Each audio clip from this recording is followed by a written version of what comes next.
Alright, y'all, here's a bigger version of my Inline 2 that I made. I ran it already, but let me show you what happened. So this piece right here, you can see the crankshaft kind of split. So it messed up, so I just stopped using it. But since it's already messed up, I'm gonna try to push it to the limits. I'm gonna try to get this thing to blow up, and y'all can see it run for the first time because I never made a video of it. So we got everything hooked up, and let's run it. I haven't ran it in about maybe a month.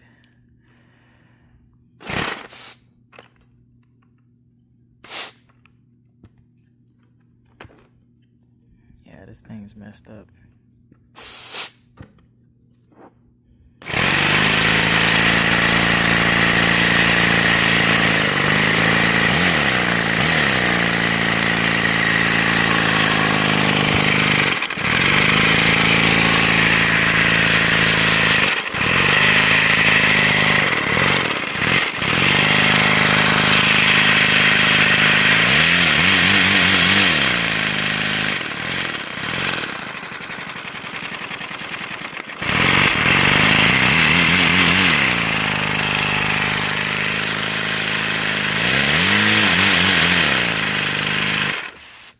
This thing is super loud.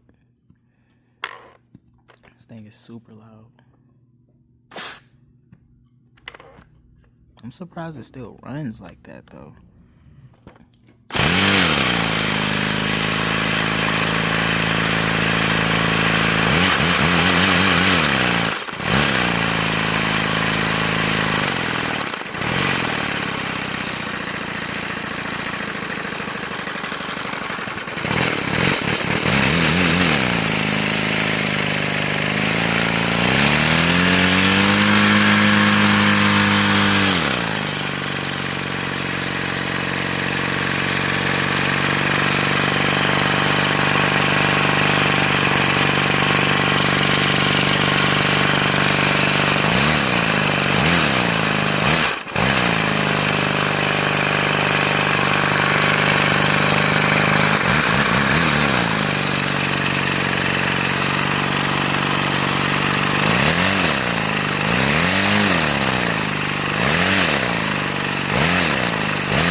Alright, this thing not blowing up, so let's turn the pressure up.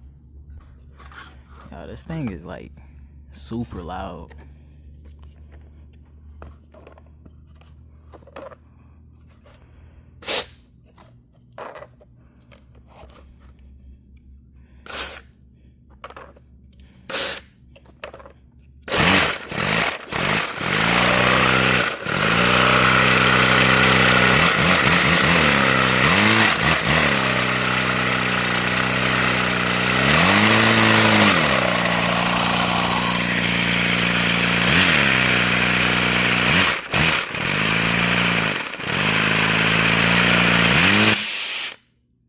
Oh, something broke. Probably the other crankshaft. Yeah, I can. Oh, snap. The whole thing almost. Y'all, look at that. At least this thing failed. That's what I wanted it to do right there. Dang, the. Oh, snap. This thing actually off. Well, this thing not even on it. This part don't matter. You can see the other crankshaft coming loose a little bit, and this one right here just completely broke off. The piston not even connected anymore. As you can see, yeah, you can see what happened. The shaft was too thin, so it snapped. So I had to make another version of this engine, make it stronger. That's the only thing that caused this engine to fail, is that small shaft right there, and same thing on that side right there. this one? Yeah, this one getting there. This one's almost about to break too. But yeah, I never showed y'all this, and it's my inline too, just a bigger version.